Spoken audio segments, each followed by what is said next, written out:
Përshëndetje, jemi në kanalin e YouTube-it Finit Linkit. Për të gjithë të cilët janë të rinj në këtë kanal, do ju lutesha t'i bëni subscribe dhe tashmë po flasim për rrugët statike.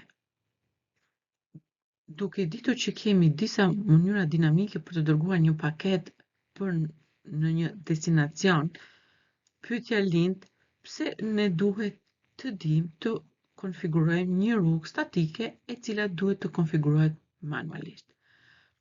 Për të shpjeguar këtë, bëjmë një analogji me larjen e rrobave. Pse ne akoma bëjmë larje rrobash me dorë, përsa kohë që mund të kemi një makinë larëse shumë të mirë. Arsyeja sepse ne realizojmë këtë është sepse disa rroba nuk lahen mirë me makinën larëse, ose lahen më mirë pa u dëmtuar duke i larë me dorë. Kjo është e ngjashme edhe me rrjetin. Sepse janë disa situata ku përdorimi i rrugëve manualisht të konfiguruara, pra rrugëve statike, është një opsion më i mirë. Dhe janë disa lloje të rrugëve statike dhe secila prej tyre përdoret për zgjidhjen apo anashkalimin e një problemi specifik në rrjet. Shumica e rrjeteve përdorin të dy llojet e rutimeve, dinamik dhe statik. Ndaj, administratori i rrjetit duhet të di se si dhe kur t'i konfiguroj, t'i verifikoj dhe të bëj troubleshooting këtyre rrugëve. Ndaj, ajo çfarë ne do të punojmë në rrugët statike do jetë pikërisht përshkrimi i sintaksës së komandave të konfigurimit për rrugën statike. Do të merrem me konfigurimin e rrugëve statike në rrjetin IPv4 dhe IPv6. Do t'i konfigurojmë gjithashtu edhe rrugët statike default në rrjetin IPv4 dhe IPv6, pra në të dy rrjetet, dhe gjithashtu do të merremi edhe me konfigurimin e rrugës statike floating, e cila është e përdorshme në rastet kur ne duhet të bëjmë një backup connection në rrjet. Dhe së fundit, pastaj do të konfigurojmë rrugën statike të hostit në rrjetin IPv4 dhe IPv6, e cili bën të mundur dërgimin e trafikut në një host specifik. Në pjesën e parë do të merremi pikërisht me dy temat e para. Në të tre temat të tjera do të merremi në pjesën e dytë të rrugëve statike. Atëherë, pa humbur kohë, fillojmë me pjesën e parë, me pikërisht me sintaksën e konfigurimit të komandës së konfigurimit në rrugën statike. Rrugët statike përdoren gjërësisht në rrjet. Është e vërtetë se edhe kur ne kemi të konfiguruar protokollet e rutimit dinamik, duhet të konfigurojmë edhe rrugët statike. Për shembull, një organizat mund të konfigurojë një rrugë statike default për në service provider dhe ta tregoj pastaj këtë rrugë, pra për të gjithë ruterat me anë të protokolleve të rutimit dinamik. Rrugët statike mund të konfigurojmë cilësojmë për të dy llojet e rrjeteve, IPv4 dhe IPv6. Dhe komandat konfiguruese për këtë rrugët statike është në rrjetin IPv4 fillon me IP route, ndërsa në rrjetin IPv6 fillon me IPv6 route në Global Configuration Mode. Të dy këto protokolle suportojnë disa tipe të rrugëve statike, të cilat janë të listuara edhe në këtë slajd. Kemi rrugën statike standarde, kemi rrugën statike default, floating dhe rrugën summary. Kur ne realizojmë konfigurimin e rrugëve statike, duhet kemi parasysh cilësimin e hopit pasardhës, ku ky hop pasardhës mund të identifikohet si një adresë IP, mund të konfigurohet si një ndërfaqe ose kombinimi të dyjave bashkë. Mënyra se si destinacioni pastaj përcaktohet, pra forma e arritjes së destinacionit, krijon edhe atë e cila listohet dhe formon tipet e rrugëve statike në konfigurim. Kemi rrugën statike në konfigurim e cila cilësohet me anë të rrugës next hop, ku përcaktohet vetëm me anë të adresës IP të hopit pasardhës.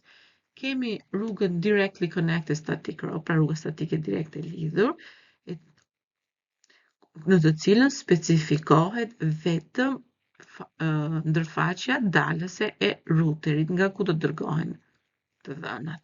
Dhe pastaj kemi edhe rastin e fundit, ku është rruga statike komplet e specifikuar, ku në këtë rast gjatë procesit të konfigurimit cilësohen dhe specifikohen të dy bashkërisht, pra adresa IP e hopit pasardhës dhe ndërfaqja dalëse e të dhënave në routerin ku konfigurohet rruga statike. Atëherë, në rrjetin IPv4, komanda e konfigurimit të rutimit statik paraqitet në këtë slide dhe thamë që bëhet në Global Configuration Mode dhe fillon me komandën ip-route edhe pastaj shoqërohet me disa parametra, ku këto parametra janë network address, e cila identifikon adresën IP destinacion të rrjetit remote që duhet të shtohet në tabelën e rutimit. Kemi subnet maskën, parametër tjetër, ku identifikon subnet maskën e rrjetit remote dhe subnet maska mund të modifikohet për të bërë përmbledhjen e një grup rrjetesh dhe nëpërmjet kësaj ne krijojmë një summary static route. Parametër tjetër është IP address, ku identifikon adresën IP të hopit pasardhës, pra të routerit pasardhës, zakonisht përdoret në rrjetin broadcast dhe mund të krijoj një rrugë statike rekursive atëherë kur routeri përformon një lookup të shtuar për të gjetur ndërfaqen dalëse. Në vend të adresës IP mund të përdoret exit interface, ku identifikon ndërfaqen dalëse të routerit nga ku do të bëhen forward paketat, krijon një rrugë statike direkt të lidhur në rrjet, zakonisht përdoret në konfigurimet point to point. Ose mund të përdoren të dy kombinimet bashkë, pra IP address, exit interface adresi, parametra, komandës së cilës krijon një rrugë statike të përcaktuar me anë të dy parametrave, ku cilësojmë ndërfaqjen nga do të bëhen forward të paketat, si dhe hop adresën IP pasardhës e të routerit pasardhës. Është opsionale edhe distanca. Si komandë opsionale mund të përdoret për përcaktimin e distancës administrative midis vlerave 1 dhe 255. Zakonisht përdoret për të konfiguruar rrugën statike floating, me anë të së cilës ne përcaktojmë një distancë administrative më të madhe se sa rruga e cila mund të jetë mësuar në mënyrë dinamike. Gjithashtu kemi edhe komandën për rastin e rrjetit IPv6, një lloj si në rastin e komandës në rrjetin IPv4. Ndryshimi është se këtu fillon me IPv6 route dhe pastaj parametrat kemi parametrin IPv6 prefix, ku identifikon adresën IPv6 të rrjetit destinacion, i cili është në rrjet remote dhe do të shtohet në tabelën e rutimit. Kemi edhe gjatësinë e prefiksit, i cili identifikon gjatësinë e prefiksit të rrjetit remote dhe IPv6 adres, exit interface dhe kombinimi të dyra dhe distancë, një lloj si parametrave kanë të njëjtin funksion si në rastin e rrjetit IPv4. Ndaj, për të realizuar komandat e konfigurimit të rrugës statike në të dy rrjetet IPv4 dhe IPv6, ndaj, për të realizuar konfigurimet e rutimit statik për të dy rrjetet, ne do të bazohemi tek topologjia dual stack dhe në këtë topologji rrjeti është i konfiguruar për të dy llojet IPv4 dhe IPv6, ndaj për momentin nuk është konfiguruar asnjë nga llojet e rutimit statik IPv4 apo IPv6 dhe para se ne të fillojmë me konfigurimin e rutimit statik për të dy rrjetet, ajo çfarë do bëjmë fillimisht është të kontrollojmë tabelat e rutimit për këto rutera dhe për të parë gjendjen momentale të këtyre tabelave. Atëherë fillojmë fillimisht me rrjetin IPv4 dhe pikërisht çfarë do bëjmë? Do shkojmë tek ruteri. Atëherë shkojmë tek ruteri i parë dhe me anë të komandës show IP route ne e listojmë tabelën e rutimit dhe për momentin vihet re që janë të shtuar në tabelën e rutimit vetëm rrjetet direkt të lidhur me të dhe rrjetet lokal. Këto rrjete shtohen në tabelën e rutimit, e kemi cilësuar që në momentin kur ndërfaqjet e ruterit konfigurohen me një adresë IP dhe bëhen aktive. Për sa i përket ruterit të dytë, me anë të komandës sharp IP route, gjithashtu listohen rrjetet direkt të lidhur me të. Edhe për rrjetin e tretë, kemi dy rrjete të listuar, është rrjeti 192.168.1.0 me ndërfaqen serial 00 dhe kemi rrjetin 192.168.2.0, e cili është rrjeti direkt i lidhur me të, me anë të ndërfaqjes Giga Ethernet 00 dhe ky është rrjeti lokal, ndërsa rrjeti 92.168.1.0 është rrjeti mes ruterit 3 dhe ruterit të dytë, pra rruga për të lidhur me ruterin e dytë. Ndaj, çfarë bëjmë? Bëjmë edhe testin për të parë nëse ruteri i parë mund të arrijë të komunikojë me ruterin e dytë dhe me ruterin e tretë. Ndaj, me anë të komandës ping, ne çfarë bëjmë? Testojmë nëse arrin të komunikojë me ruterin e dytë dhe duke bërë ping 172.16.2.2 është pikërisht ndërfaqja, adresa IP e ruterit dytë në ndërfaqjen serial 010 ndërfaqje e lidhur me ruterin e parë dhe jetë re që arrihet të realizohet komunikimi.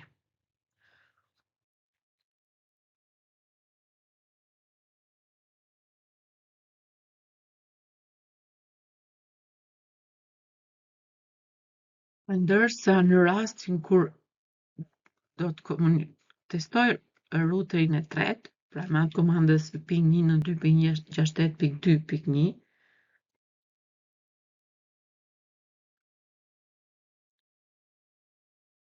është adresa IP në ndërfaqjen Giga 00 të ruterit të tretë, vihet re që nuk realizohet komunikimi, sepse për momentin ruteri njeh vetëm rrjetet të cilët janë direkt të lidhur me të dhe ruteri i tretë apo më saktë rrjeti 92.168.2.0 /24 është një rrjet remote për ruterin e parë dhe ky nuk e njeh dhe nuk e ka të listuar në tabelën e tij të rutimit. E njëjta gjë me anë të komandave show IPv6 route, kemi të listuar rrjetet direkt të lidhur me ruterin e parë, me ruterin e dytë dhe me ruterin e tretë. Ndërsa, përsa i përket rastit nëse ruteri i parë arrin të komunikojë me ruterin e dytë dhe me ruterin e tretë, përdorim komandën ping. E njëjta gjë, vihet re që me ruterin e dytë arrin të komunikojë sepse ruteri i dytë bën pjesë në rrjetet direkt të lidhur me ruterin e parë, ndërsa po të përdorim komandën ping për të arritur për të komunikuar me ruterin e tretë dhe pikërisht me rrjetin që ndodhet në këtë routerin e tretë, i cili është rrjet remote, nuk arrin dot të komunikoj sepse nuk e ka të listuar këtë rrjet në tabelën e rutimit, duke qenë se ky rrjet është një rrjet remote për routerin e parë. Atëherë, për të mundur që ruterat të komunikojnë me njëri tjetrin, atëherë në të cilin prej këtyre ruterave ne shkojmë dhe konfigurojmë rutimin statik. Komandat e konfigurimit për rutimin statik në rrjetin e IPv4 dhe IPv6 ndryshojnë shumë pak dhe ne do të merrem me konfigurimin e të tri rasteve, pra konfigurimin standard me anë të hopit pasardhës, konfigurimin me rrjete directly connected me anë të ndërfaqes nga ku do të bëjmë forward paketat, si dhe konfigurimin e rutimit statik komplet të specifikuar, kur cilësohet hopi pasardhës dhe ndërfaqja nga ku do bëjmë forward paketat në routerin. Dhe kjo do të realizohet për të dy rrjetet, pra IPv4 dhe IPv6. Fillimisht nisemi me rrjetin e IPv4, pra bazohemi në këtë topologjin dual stack dhe do merremi me rastin e konfigurimit të rutimit statik standard me hopin pasardhës. Në routerin e parë, hopi pasardhës është pikërisht routeri i dytë. Si adresa IP e hopit pasardhës merret adresa IP e ndërfaqjes seriale 010 për routerin e dytë. Ndaj, routeri i parë, rrjeti 192.16.1.0/24, 192.68.1.0/24 dhe 192.68.2.0/24, si rrjete remote me anë të konfigurimit statik standard next hop, do të përdor dhe do t'i arrijë këto rrjete nëpërmjet ndërfaqjes seriale 010 të routerit të dytë. Ndaj pa humbur kohë, duke u futur në nivelin global të konfigurimit dhe me anë të komandës iproute, ne fillojmë dhe shtojmë këto rrjete duke i marrur me radhë. Shtojmë rrjetin të shoqëruar, pra 172.16.1.0 është adresa e rrjetit destinacion që ne do të shtojmë tabelën e rutimit, shoqëruar nga subnet maska e këtij rrjeti dhe nga adresa IP hopit pasardhës, gjë që e treguam. Njëjta gjë është edhe për të dy rrjetet e tjera remote. Ndaj, pasi ti konfigurojmë këto rrjete, në qoftë se ne do të përdorim komandën show iproute, do të vëmë re që krahas rrjeteve direkt të lidhur më parë, që ishin të listuara në tabelën e rutimit, paraprakisht në routerin e parë, tashmë kemi të listuar dhe janë bërë highlight me të verdhë, kemi të listuar edhe tri rrjetet remote që ne sapo i konfiguruam.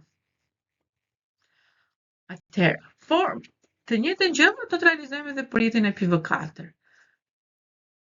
Vetëse në këtë rast, kur të jemi në nivelin global të konfigurimit, para se ne të fillojmë të përdorim komandën e konfigurimit të rrugës statike, e shoqëruar me, kemi thënë që është IPv6 route, fillimisht në nivelin global të konfigurimit do të përdorim komandën IPv6 unicast routing, komandë kësaj komande ne bëjmë të mundur inicializimin e rutimit dhe lejimin e rutimit IPv6 në routerin e parë. Një lloj si në rastin tjetër, pra fillojmë me komandën IPv6 route, shtojmë rrjetin destinacion dhe gjatësinë e prefiksit të shoqëruar me adresën IP të hopit pasardhës, ku e cilësuam se cila adresa IP do të jetë dhe do jetë adresa IP e routerit të dytë në ndërfaqjen seriale 010. Shtojmë të tre rrjetet remote dhe në momentin që do përdorim show IPv6 route, do jemi në gjendje dhe me anë komandës show IPv6 route vihet re që janë të shtuara krahas rutimit direkt të lidhur që ishte paraprakisht, shtohen edhe tre rutimet statike të rrjeteve remote. Atëherë, fillojmë me formën tjetër të konfigurimit të rrugës statike, me anë të formës direkte të lidhur, me anë të cilës cilësohet tashmë ndërfaqja dalëse që i bëhet forward paketave. Duke ju bazuar përsëri topologjisë dual stack, tashmë në routerin e parë, ne do të realizojmë konfigurimin statik për rrjetet remote duke përdorur ndërfaqen dalëse në routerin e parë, e cila do të jetë ndërfaqja seriale 010. Duke përdorur komandën IP route, shtojmë të 3 rrjetet remote 192.16.1.0 me /24, 192.168.1.0/24, 192.168.2.0/24 që janë rrjetet remote për routerin e parë. Vazhdohet adresat e rrjeteve remote, subnet maska e tyre dhe ndërfaqja dalëse e routerit. Dhe në momentin që do të listohet show IP route, vihet 3 që rrjetet remote tashmë janë e kupton që këto rrjete remote janë të konfiguruara me rutimin statik në opsionin direkt të lidhur, sepse në tabelën e rutimit, ndryshe nga herë e parë ku cilësohej adresa IP e hopit pasardhës, këtu listohet ndërfaqja dalëse.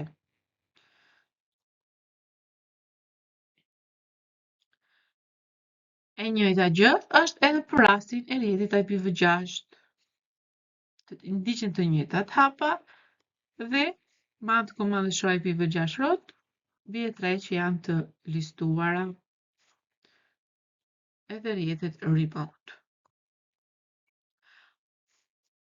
Le të shohim rastin kur ne konfigurojmë rrjetin remote me anë të rutimit statik komplet të specifikuar, pra duke përfshirë edhe hopin pasardhës dhe ndërfaqjen dalëse ku do bëhen forward paketat. Vetëm merrem me topologjinë dual stack për të konfigurimin e rrugtimit statik komplet të specifikuar dhe do vinë re që kemi një ndryshim në topologjinë dual stack. Arsyeja sepse kemi këtë ndryshim është sepse ne e përdorim rutimin statik komplet të specifikuar, cilësuar pak më parë në rastet e lidhjeve point to point. Ndaj, duke përdorur komandën IP route, konfigurimi statik komplet i specifikuar në rrjetin e IPv4 do të jetë siç është listuar në komandën e konfigurimit, pra shtojmë rrjetin 192.168.2.0/24 duke listuar adresën IP destinacion të këtij rrjeti, subnet maskën, ndërfaqe nga ku do të bëhen forward të dhënat, paketat pra, dhe hopi pasardhës.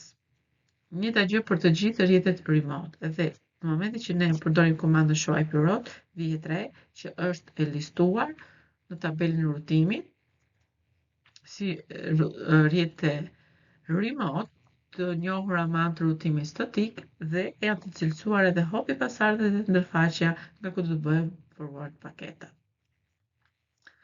Ndërsa për sa i përket rrjetit IPv6, kur duhet të një lloj si në rastin e parë, kur duhet të specifikojmë rutimin statik komplet të specifikuar, përdorim pra ndërfaqen dalëse kur do të bëhen forward paketat, si dhe hopin, adresën IP të hopit pasardhës. Është një situatë kur përdoret ky lloj rutimi në rrjetin IPv6, atëherë kur rutimi statik IPv6 përdor si adresë të hopit pasardhës një adresë link local IPv6 për të bërë specifikimin komplet të rrugës.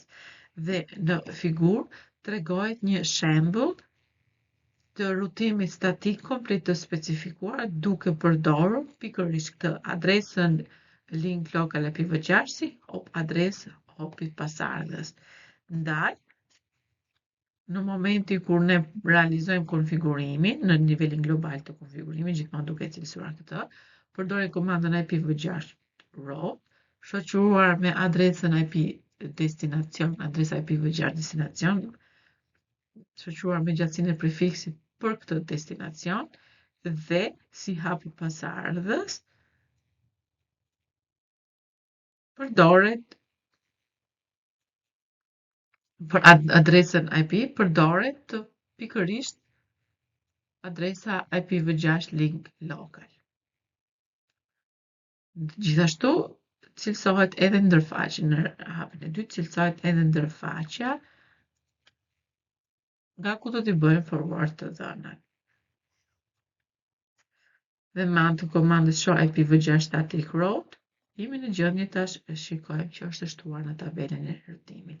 Si gjithmonë, pas çdo konfigurimi, kemi procesin e verifikimit të konfigurimeve të realizuara. Ndaj, kur ne realizojmë konfigurimet në rutimin statik, komandat të cilat do të përdoren do të jenë komanda show IP route static, show IP route network dhe show running config pikërisht në sektorin IP route section IP route.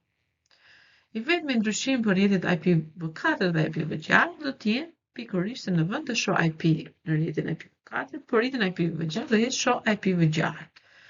Pra duke u bazuar kësaj topologjie dual stack, fillojmë me routerin e parë. Në rrjetin IPv4 kemi show IP route static, ku cilësojmë vetëm rutimin statik të shtuar në të router,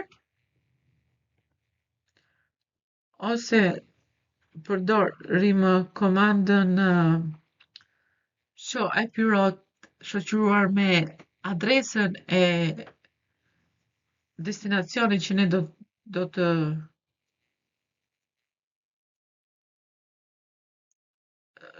afishojmë në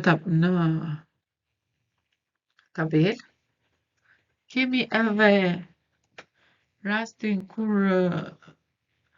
përdorim komandën show running config, por do të shfaqim vetëm opsionet IP route pra të rutimit statik. E njëjta gjë ndodh edhe në rastin e rrjetit IPv6, show IPv6 static route, tregohet outputi i tabelës së rutimit në rrjetin IPv6 dhe nuk realizohen filtra, ndërsa me anë të komandës show IP route të ndjekur me adresën një adresë specifike të rrjetit, ne jemi në gjendje të jepim output vetëm informacion për sa i përket atij rrjeti në tabelën e rutimit. Gjithashtu, si në rastin e rrjetit IPv4, me anë të komandës show running config të ndjekur me seksionin IPv6 route, listohet vetëm rutimet statike të cilët janë në router për rastin e rrjetit IPv6. Dhe e fundit fare është një syntax checker e cila merret me konfigurimin e routerit 2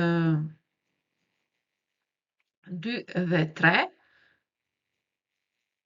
për shtimin e rrjeteve remote në këto routera duke përdorur format e konfigurimit të rutimit statik që ne përmendëm më përpara. Do jemi në rrjetin IPv4. Pra do shtojmë rrjetin 192.168.2.0 duke përdorur hopin pasardhës që është 192.168.1.1 si hopi ku është routeri 3 dhe ndërfaqen seriali 011 si adresë IP. Ndaj përdoret kjo komandë. Ndërsa pasi të shtohet hyrjet, atëherë çfarë bëjmë? Përdorim formën e konfigurimit të rutimit statik komplet të specifikuar në routerin e dytë për të arritur rrjetin 172.16.3.0/24, i cili është rrjeti i lidhur në routerin e parë në ndërfaqen giga 00, duke përdorur kombinimin ndërfaqe nga ku do bëjmë forward dhe hopin pasardhës. Dhe thamë që kjo bëhet në lidhjen point to point, ku për të arritur këtë rrjet remote, ndërfaqja dalëse është giga 001 dhe hopi pasardhës është adresa 172.16.2.1 që është adresa IP e ndërfaqjes giga 001 në routerin e tretë.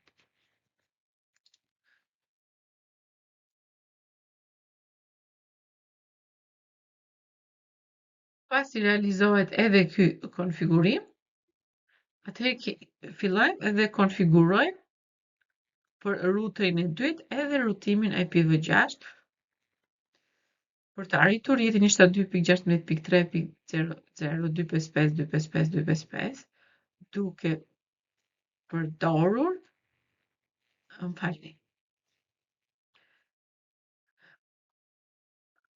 isha akoma në rrjetin IPv4. Pra, arrim rrjetin që ndodhet që është lidhur në ruterin e tretë në ndërfaqen giga 00 duke përdorur hopën pasardhës që është adresa IP e ruterit të tretë në ndërfaqen seriale 001. Gjë që shtohet me anë të komandës IPv6 root, e marrin të mirë qënd që ne kemi aktivizuar rutimin IPv6. Pra, nuk sikur është vënë më përpara komanda IPv6 unicast routing dhe pastaj realizojmë konfigurimin e rutimit statik komplet të specifikuar për ruterin e dytë për të arritur rrjetin i cili është lidhur në ruterin e parë në ndërfaqen giga 00 duke përdorur edhe në këtë rast çiftin ndërfaqe dalse dhe hapi pasardhës.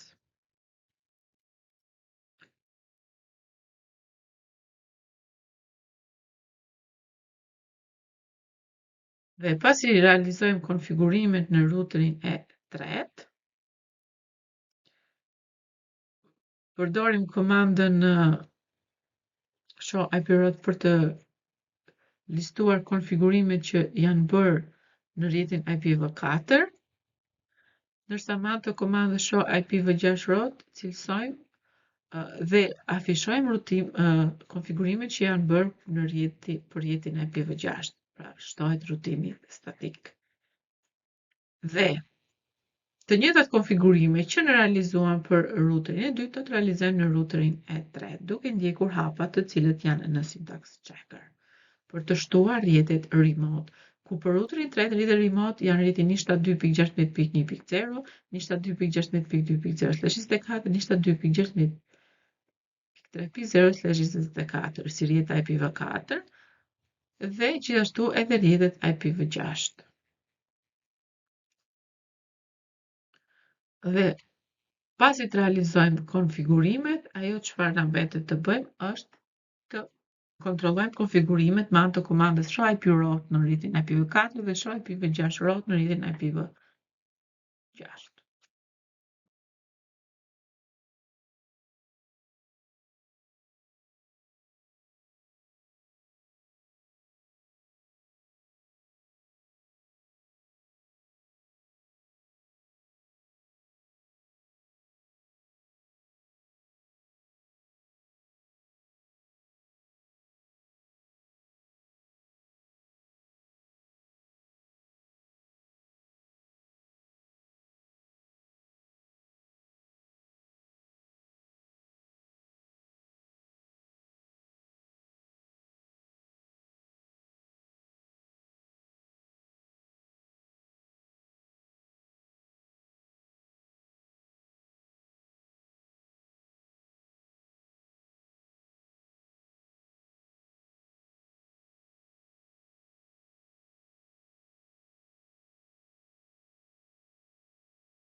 Dhe kjo ishte për sa i përket materialit të parë në rutimin statik.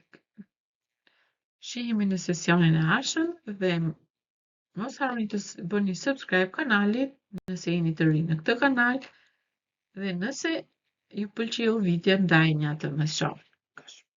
Ju faleminderit, shihemi së shpejti.